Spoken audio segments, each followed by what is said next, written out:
avoiding relegation, and welcome to episode 2 of Halifax Redux. We are at the end of the first proper Canadian Premier League season, and oh my god, has it been a storm. It's just been tremendous.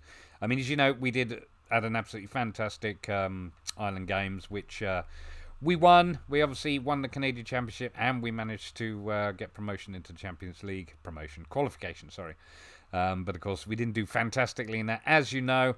However, this time round, obviously this season, we've been in the Canadian Premier League, the Canadian Championship again, and this time the CONCACAF League, which was formerly known as the North American League. So we did really well. We did absolutely well. But to give you an idea of how long our season's been, we'll have a quick look at the schedule. We'll go into this in more detail in a moment, but I just wanted to show you that we did our first friendly at the end of January, so we call it the start of February. So we started our friendlies in February, and then we went into Champions League. Then we had the Canadian Premier League, and obviously the CONCACAF League starts a little bit later and carries on right through till November. So it's been a very long season, all in all. But yeah, if we actually look at the competitions, I'll not bury the lead, as they say. We won the Canadian Premier League. We were pretty dominant. There's only a certain amount of time that we were in second place, very near the start of the season, but as you can see, we were just absolutely dominant. Our top scorer, of course, Darwin Oliver, did the same last year. As you can see, he's been on a decline, bless him, but he is getting on a wee bit, but he did fantastically. Alex Marshall had a superb season. He had a good season last season, but I think he has taken it to, I don't know. I mean, he played less games, admittedly, but still, average rating is slightly worse. But nevertheless, he's been absolutely stunning this season, and as you saw from his progress, he's doing well, so very, very happy with that. He's only just 23, so that's good. And most assists, we got a few people in there. Oliver again, Nana Atakora, who of course came in at the start last season, and Sissoko, who has been ever present with us. Well, I say ever present, he's missed a couple of games for what I'm saying. He's been with the club since the very start, and look, he's valued at 1 million now. That's one thing I would say, actually. The value of players has gone up. Part of it being after this season, how well they've done. But look, Marshall's worth 2 million now. Escobar 1.3 million. Sissoko 1 million. Even Balan Goyet's up to 800k. So some of these people are obviously going up in value. Part of that is obviously us raising the profile of the club, which does help. But yeah, as you can see, that's pretty good. It didn't happen last time, but like I say, I feel like the competition has improved. So that was the Premier League. Like I say, I will go through the results in a little while.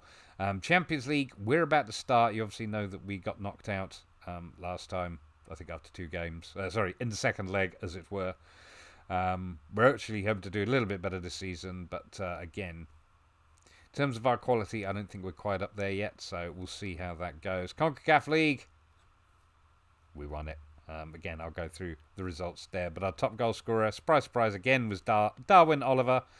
Highest average rating, Alex Marshall again. And most assists, Alex Marshall for that competition as well. So, and then last but not least, of course, was the Canadian Championship, which, of course, we won as well. Darwin Oliver and Marco Bustos equaling top goal scorer on 4 goals each. And the highest average rated player of Halifax Wanderers was Alessandro Rigi at 7.25. So, all in all, just an absolutely stunning season. We did the treble, as is reflected here.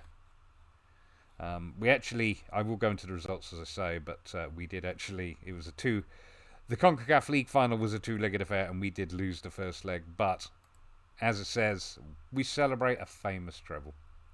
So very, very happy with that, and a great place to be. So let's go look at the results. So we'll start off with the Canadian Premier League and see how we did. As you know, with the Canadian Megapatch, it's changed it so that it is now just one season rather than being split between spring and fall seasons. But obviously we play everybody 4 times as opposed to twice, because obviously it's a relatively small league. But as you can see, it's just a sea of green, an absolute sea of green, really.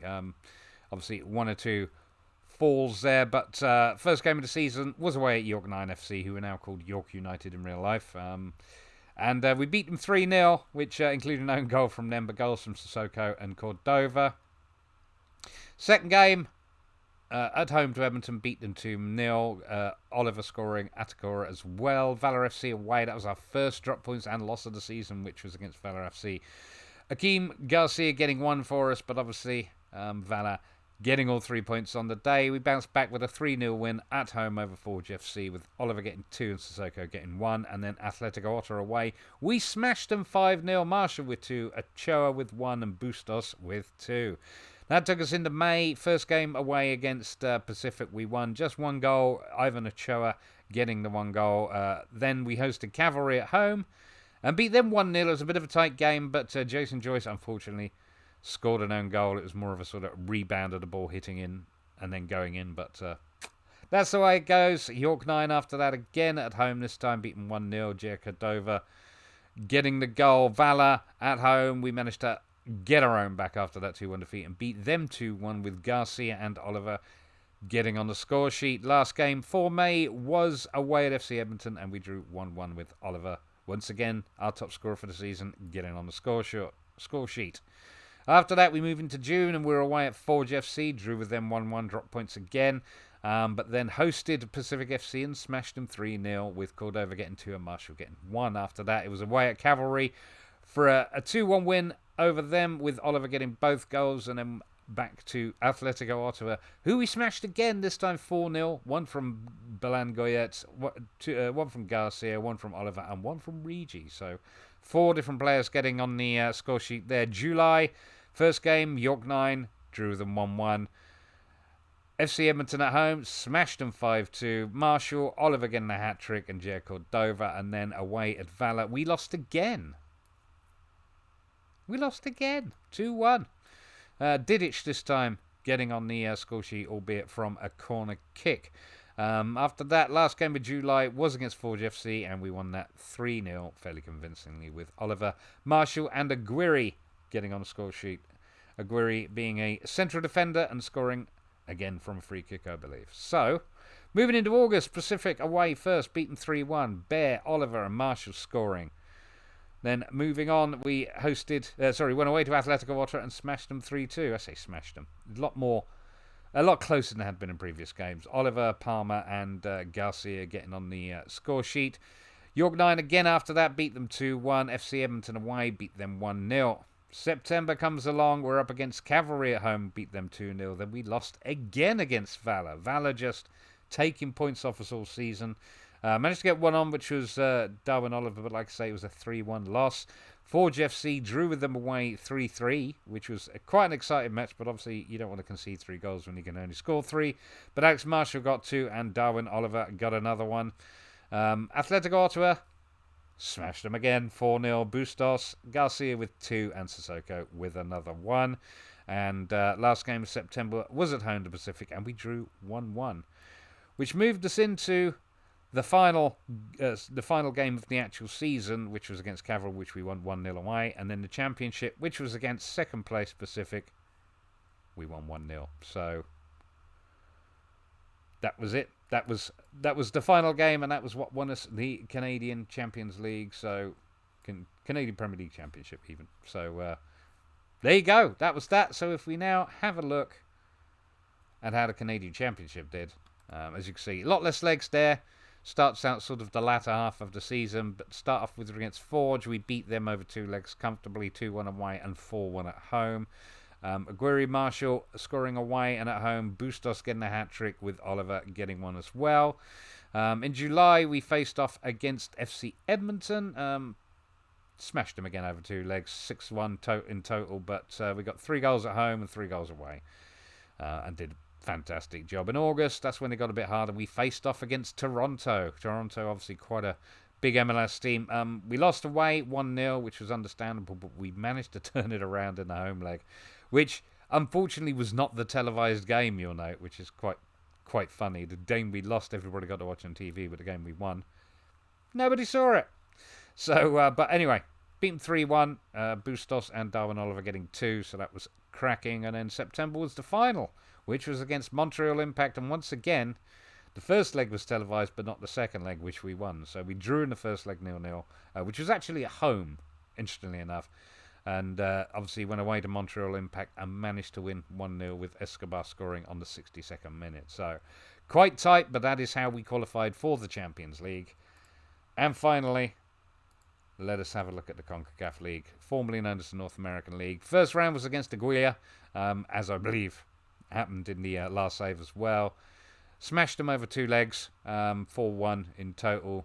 2 at home. Louis Belongayats and Adam Straith scoring. He managed to squeeze one in on the 90th minute. As you can see, we left it late. After that, for the return leg away, we managed to beat them 2-0. Again, fairly comfortable, so that was decent. After that, we faced off against these guys. CDMC, I'm going to call them. I think it's Chela U or something like that. But anyway, tight game, but we still won. We drew with them 2-2 at home, but we managed to get 1-0 away goal, which meant over the 2 games we beaten 3-1. But like I say, it was a little bit tight. After that, we were against Racing FC. I forgot to look, actually, whether they're from Guatemala. Aguila are from El Salvador. And after that, it was Racing FC, who we smashed 8-1.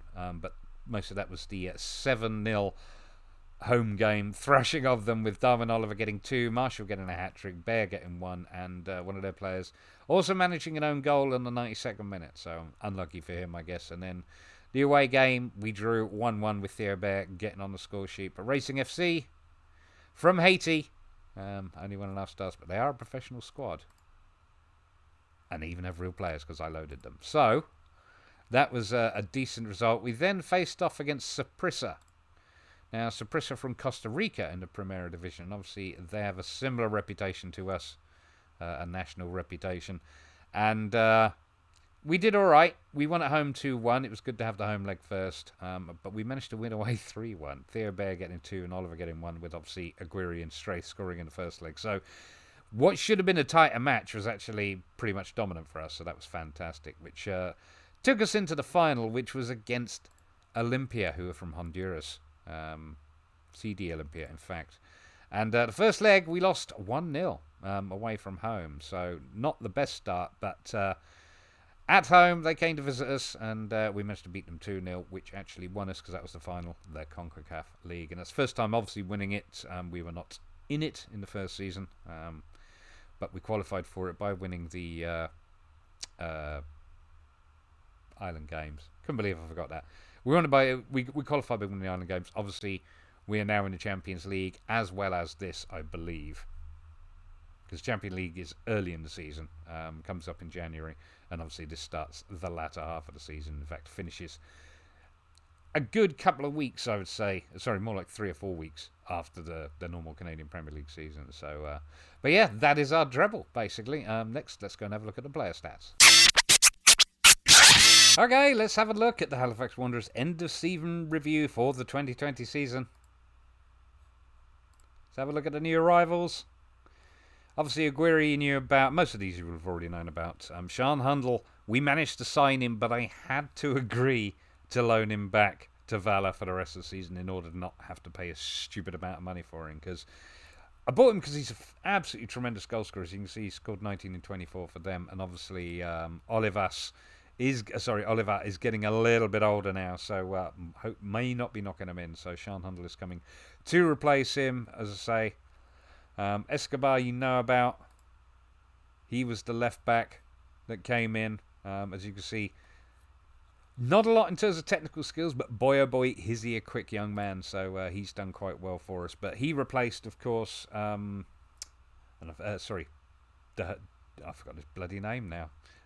He basically got injured, left back, and it was a cruciate ligament injury. He was the player we had on loan from Pacific, and basically that was that. I don't know if he's still listed on here because I did bring him in at the start of the season as a loan, but he's not mentioned actually. Did I even go through the transfers? I don't know. We'll make sure we go through the transfers anyway. So Ivan Ochoa did well, Didic did well, Theo Bear, you remember him, he's done well. Caducci, another good season. Fashionary, of course, coming in from Vancouver. He hasn't played much, but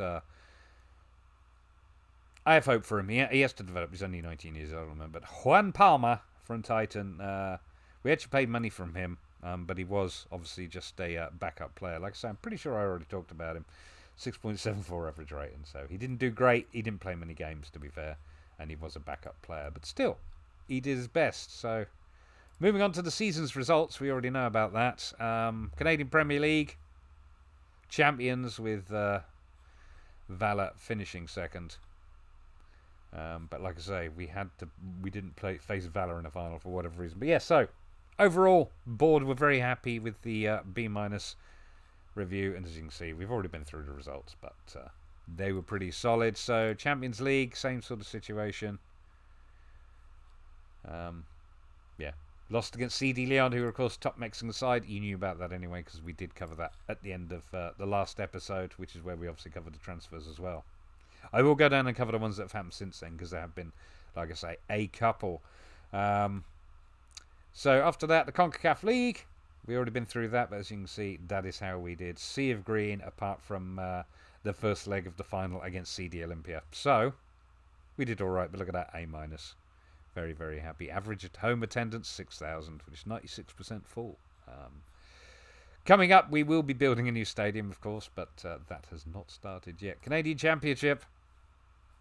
Winners, again, 96% full average rating. As I say, struggled a little bit against Toronto and Montreal, but to a degree that's to be expected given that they're MLS sides. To be honest with you, I'm surprised we did beat them. But, I say surprised. We do have a good side, but I'm surprised they weren't tougher, I guess is my point. Moments to remember. Biggest win in the CONCACAF League was against Racing FC. 7-0. As again, we already covered that, but what a result. Match to remember, 5-0 away against Atletico Ottawa in the league. And in the CONCACAF League, the goal of the season. Bears, lovely goal. I don't know if we can watch it. See if we can. I don't think we can. 23-metre screamer. So yeah, very, very happy with that. Finances. As you can see, club reputation has improved after our results. We are now 3-star sponsorship deal. We do have no sponsorship, but annual revenue, we've made a little bit more than last season. We've obviously done more in terms of broadcast revenue, which is fantastic. And, well, actually quite a lot in corporate and hospitality compared to previously. It's up to just over $500,000 when it was, less than $2,000 before, so that's good. Competition prize money is up to $665K. It's not a massive amount, but it is going to help us build. And matchday commercial and retail, $559K. Which again, fair improvement over the previous season. So, total merchandise sales, $768,000. Marshall, Ochoa, Bustos, Bear, and Garcia being the most popular shirts. And if we actually have a look at our best 11, in goal it's Bewley, surprisingly, because actually I have no idea why he's listed there, because Bewley left. I feel like this is a mistake. We have Carducci, not Bewley. Kanumbe's in left back, which again doesn't make any sense to me because he shouldn't be. We've had two other players playing ahead of him. Santos has been on loan with Oldham for most of the season, so this is again not the best 11 for this season at all. Malcolm Roberts, as you can see, he only got 4 appearances, so there's no Didic listed. This is bugged. Basically, this is absolutely bugged. Marshall and Goyet fine. Bustos, yeah, Garcia and Oliver, although Oliver played as advanced forward rather than Garcia. But Nsah isn't at the club anymore. So this is wrong. This is an absolute it's just rubbish, unfortunately. So, and that's the thing. I mean, Marshall and Blangoyet, he was possibly not first choice in central midfield. But yeah, this is not my best 11, even though it says it is. Look at the accolades. Manager award. Canadian Premier League Coach of the Year. I'll take that. Club awards. Marshall is the Fans Player of the Year. Young Player of the Season is also Alex Marshall. Signing of the season is Ivan Ochoa, who's our central midfielder, who, again, I don't understand how he didn't appear in the best 11. I mean, look at his season. 35, 4 and 6 with an average rate of 7.08. Not bad for the young Mexican. So, yeah, I don't know why he wasn't listed.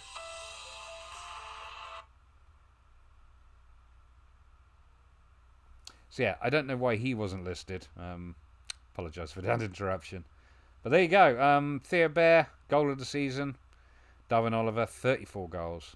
Not bad for a 32-year-old. And 10 assists as well, so he's got the most assists. But record breakers, most overall goals per player in the season. Darwin Oliver got 34. And Most league goals by a player in the season, 21. So he's just been smashing them home. But like I say, being 32, I don't know if he's going to be able to manage that when he's 33. So now that we have Sean Hundle, we should be all right. Clean sheets, Marco Caducci, 22. Why isn't he in the best 11?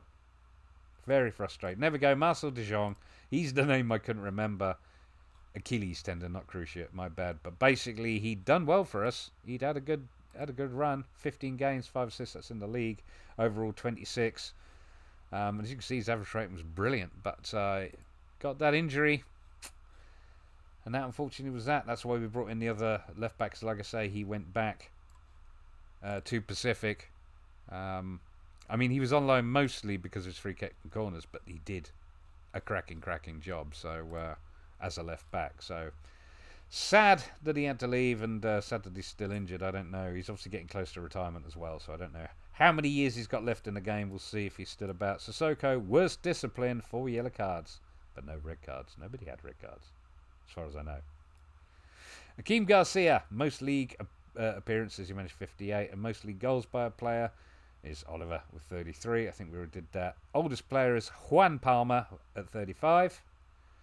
And highest transfer fee paid was Sean Hundle with 244k. They wanted $1 million for him, and I did not want to play that. I mean, he's a great player, don't get me wrong, and he'll only get better. But at this stage, that's too much. I'd never make that if I tried to sell him on. So, but 244k, that's pretty good. Highest transfer fee received was for Jair Cordova. Of course, we sold him to Guangzhou. Guangzhou, in the previous save, bought a couple of Halifax players, but they've done it again. Crikey's now worth 4.4 million, but we sold him for 1.3 million. As you can see, he's done all right for them. He didn't do bad for us, but he didn't break that 7.0 average rating. So when they came in with 1.3 million, it was very hard not to turn them down. Who does that leave? So Alex Marshall, fastest goal, 29 seconds, and the oldest goal scorer, of course, Juan Palmer. So that's pretty good.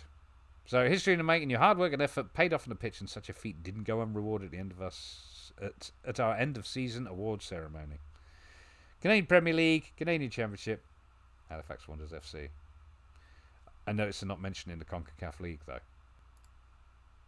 So yeah, not sure why they finished that, but there are your player stats. That is the season review. Okay, I've chucked myself across the other side for this one because obviously I don't want my fat head blocking out the people I brought in. I think as far as up to where you saw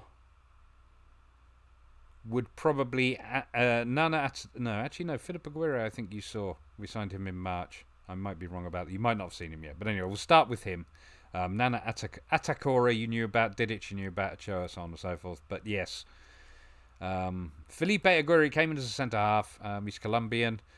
No caps, but as you can see, decent star rating, decent technical and physical abilities. Just an all-round and mental, but an all-round player. Not strong in the leadership front, to be fair, but outside of that, he's pretty solid for a centre half. And as you can see, he's done very well. 39 games, 3 goals, 2 assists, average rating is 7.26. So that's not bad at all for the young Colombian, so very happy with him. I needed a strong centre-half, and he has done exactly that. After that, Sean Hundle, as you know, it's going to go up to 350 grand, but we got him cheaper than I wanted to. I wanted to sign him at the end of the first season. Didn't happen. They offered him a new contract. He accepted it, and then instead of accepting ours, and then, like I say, tried to buy him, and they wanted silly money. This is the cheapest we got him, but like I say, I had to send him back on loan to Valor in order to get that low price. So still worth it as far as I'm concerned, because Sean Hundle is a tremendous goal scorer, so which is what we need. Gianfranco Fascineri, we brought him in again. As you remember, he was here in the first save. Wasn't going to get him but he actually got released at the end of the season, and I was able to pick him up on a free. As you can see, he's not first choice. He's still developing, but he is developing well. But 8 games, 5 starts, 6.9 average rating. But he's already managed an international cap, so that shows promise, I guess, for his future career. After that, we got Theo Bair. You remember, he was released by Vancouver as well, which I didn't understand, but we got him in on a free. Again, tried to sign him, tried to pay for him, and he didn't want to join. But when he was released on a free, we became a good option, so he becomes our second striker, which is fantastic. As you can see, he's made Little bit of improvement, but overall he's not done bad. 25 starts, 8 goals, 1 assist, average rating of 7.02. And he's only 22, but he's already had 2 caps for Canada and 1 goal. So, again, I think his international career might be decent. And then last but not least, the guy who replaced Marcel de Jong, who, of course, went back after he got injured, was Armando Escobar, left back. Absolute grease lightning, very agile and all the rest of it, but in terms of his actual technical skills, not the best in the world. But for an attacking left back, he actually does a cracking good job. I mean, crossing of 11 isn't amazing, but for, you know, the fullbacks I've had, that's pretty good. I mean, it's not quite as good as De Jong, but you know what I mean. Half decent passer, but yeah, like I say, he's done all right. 12 games, 1 goal, 2 assists, average rating of 7.17. So I think he'll do well. He's 28. He's not a young man, but he's now worth 1.3 million. But like I say, we got him on a free from Atlas. So very, very happy with all of that. That was our players in. But as you know, as I mentioned before, De Jong went back, and we also sold Cordova, Jair Cordova, to Guangzhou. As you can see, he had fabulous finishing and penalty taking, but not quite as what's the word I'm looking for? Prolific, perhaps, as Sean Handel and all the rest of it. So yeah, when they come in with 1.3 million, I had to take it, which actually leads us on to quite comfortably to look at the finances. As you can see, we got money in the bank. We're over 3 million now. I've been trying not to spend money. I mean, in fact, if I just go back. You know, we spent 375, brought in 1.7 million. In the first season, we spent 41 and brought in 110k, which is nothing, obviously. But it's nice that we brought in more money than we spent, and I am trying to build up money. Because apart from anything else, if we look at the club vision here, as you can see, we're going to be building a new stadium. I'm not being judged on it, obviously, because it's not up to me, but that's going in. They've it's not actually showing here yet, so actually they've planned it and they've got the loan, but the build has not started yet. But my guess is it's going to be built over the next season, and we'll be getting into it for start season 3 in Venice, as we did in the first save. But like I say, we've got a bit more money in the bank. I don't want to try and spend too much. Like I say, I want to get that stadium in, and hopefully we'll start drawing bigger crowds and doing a little bit better. But if we have a look at the club info, we are now up to 3 stars reputation, which is very, very nice. I mean, the Canadian Premier League itself, I don't know where I can look at the rankings. But nevertheless, like I say, we've improved. It is only the second season, but we won every competition we did the treble. So obviously we're strong for the division, but that was always going to be the plan, turn us into the Juventus of the Canadian Premier League. And we are definitely well on the way. The other thing, actually, I should have mentioned the club vision. Originally, this upcoming season would have been challenged for the Canadian Premier League, but we won it last season, so winning it this season is now required. I don't see that being much of an issue, unless one of the other teams does something utterly stunning and brings in just some tremendous players. Valor seem to be the only team that have challenged us this season, and the likes of Atletico Otta, who I thought would be bigger, given that they're owned by Atletico Madrid, they've been poor. But I mean, this is FM, this is not real life, so anything can happen. But yeah, that's our financial situation. And obviously, in terms of the squad itself, we'll have a quick look at the team report. This is obviously our first 11. All these people are staying at the moment. Nobody in this first 11 is leaving. Carducci signed a new contract. Escobar's new. Didic signed a new contract. Guiri's there. We're not in a bad situation to say. We brought in another striker. And like I say, that he will ultimately replace somebody who's not listed here. Let's have a look at the squad depth, which is Oliver. That'd be Sean Handel. I haven't updated this. We're right with Bustos in attacking central midfield, but I am keeping an eye out for somebody slightly better. He has been a bit up and down with his progression, bless him. He's starting to turn it around, but 8 goals, 4 assists after 26 games. Not bad. It's not bad, but I feel like he can do better. I can't remember if he actually got called up to the Canada squad. I think he did. Only one way to find out. We'll have a look. No. Cordova's there. Juan Cordova. Oh no, I was just looking at him. I didn't... hang on. Okay, so He's okay. That confused me. He's Canadian. Juan Cordova. I didn't realise he was Canadian. So, no, I've actually been scouting him as opposed to anything else. So who's here? Let's actually look at the positions. It's easier to see. I'm not seeing any Halifax players. Nobody's currently called up. Adam Straith is. There we go. Adam Straith is the only Halifax Wanderers. I probably should have done it this way, shouldn't I? Because I got the clubs listed.